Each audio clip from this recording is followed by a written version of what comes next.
Hello guys, welcome back to my YouTube channel. तो आज हम द एपोथेकेरी डायरी सीजन 2 के एपिसोड 8 में देखेंगे कि क्या होता है। तो ग्योग्यो की अटेंडेंस मामा को उसका न्यू रूम दिखाती है जो कि एक स्टोरेज शेड होता है। मामा बिलीव नहीं कर पाती कि वो अब यहाँ रहेगी। तभी होंग नियांग बोलती है कि तुम्हारे अजीब कामों से यही होगा और याद दिलाती है कि कैसे मामा की वजह से यिंगुआ डर जाती है। जहाँ यिंगुआ मामा को डांटती है कि ऐसा करते रहने पर देखना तुम लेडी ग्योकुओ के स्टोरेज शेड में भेज दी जाओगी। मामा तो मान जाती है। उसे लगता है कि स्टोरेज शेड उसके करंट रूम से ज्यादा बड़ा होगा, सभी को नॉइज से भी दिक्कत नहीं होगी। यिंगुआ अभी भी शॉक में ही होती है और मामा बोलती है कि अब डिसाइड हो चुका है, मैं जाकर लेडी ग्योग्यो और लेडी होंग नियांग से परमिशन मांगती हूँ। और ऐसे ही मामा को स्टोरेज शेड में भेज दिया जाता है। होंग नियांग उसे अच्छे से यहाँ रहने को कहती है। मामा बहुत ही ज्यादा खुश होती है। वो बताती है कि वो इस कॉर्नर में अपनी हर्ब्स रखेगी, इधर मेडिसिन बनाऊंगी।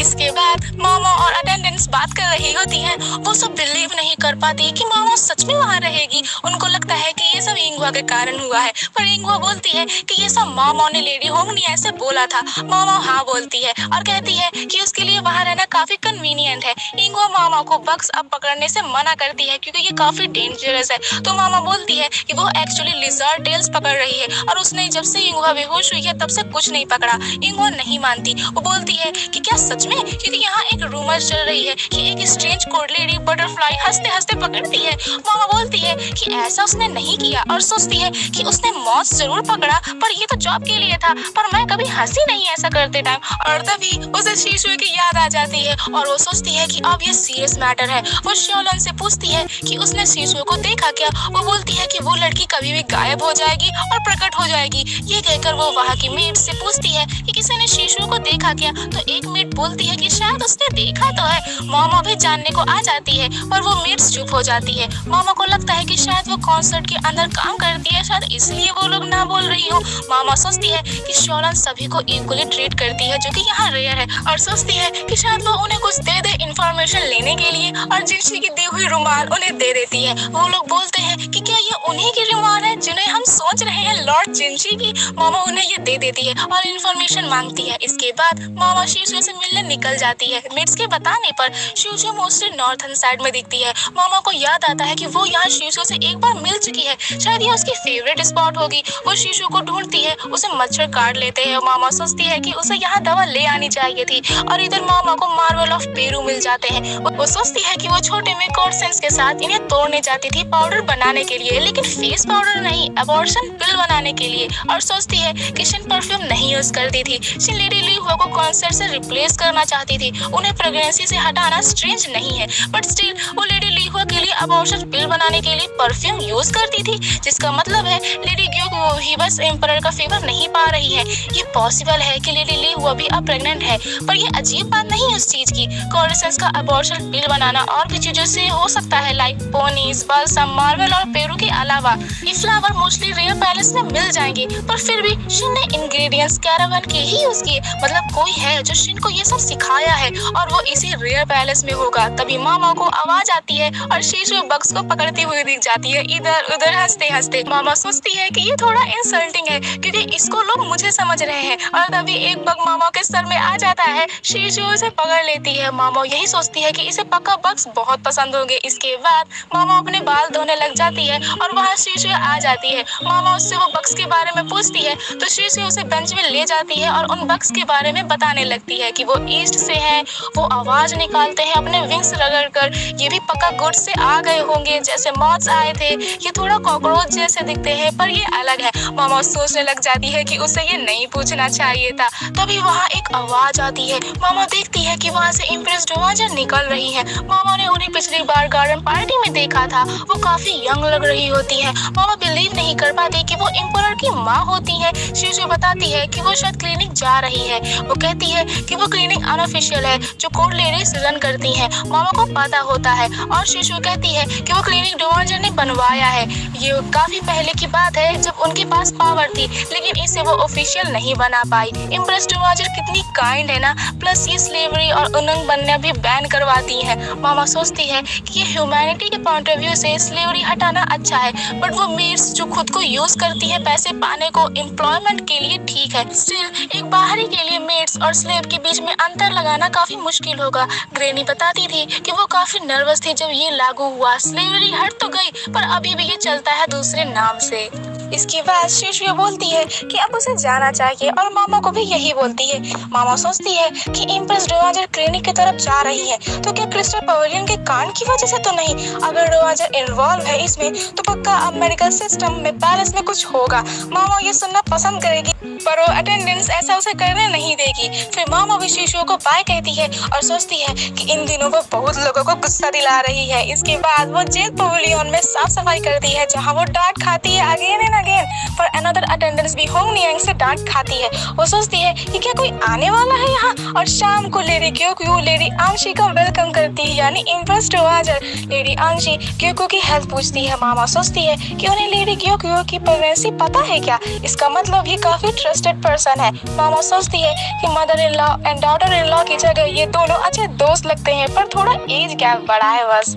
लेडी अंशी मामा से पूछती है कि तुम ही हो ना जिसे जिंशी ने यहाँ असाइन किया है। मामा हाँ कहती है और सोचती है कि ये उसे कैसे जानती है। लेडी अंशी बताती है कि उसे स्वेरे बताई थी कि पैलेस में वर्दी लड़की ट्रेनिंग के लिए आई है, और बताती है कि स्वेरे उनकी अटेंडेंट थी बहुत पहले। मामा सोचती है कि वो और लेडी अंशी एक दूसरे को बहुत पहले से जानते हैं। इसके बाद लेडी अंशी ग्यो को एक इशारा देती है और लेडी ग्यो उनसे कहती है कि प्रिंसेस लिंगली शायद थक गई है, मैं उसे सुला देती हूँ, और वहाँ से अटेंडेंट के साथ चली जाती है। इसके बाद लेडी अंशी मामा को बैठने को कहती है और बोलती है कि तुम ही हो ना जो यहाँ की मोस्टली प्रॉब्लम्स को सॉल्व कर रही है। मामा बोलती है कि उसके पास जो नॉलेज है वो उन सिचुएशन में बस यूज करती है। उन लोगों का मुंह उतर जाता है। मामा सोचती है कि उसने कुछ गलत कह दिया क्या, अब उसके पास उसके पापा जैसा दिमाग तो नहीं है।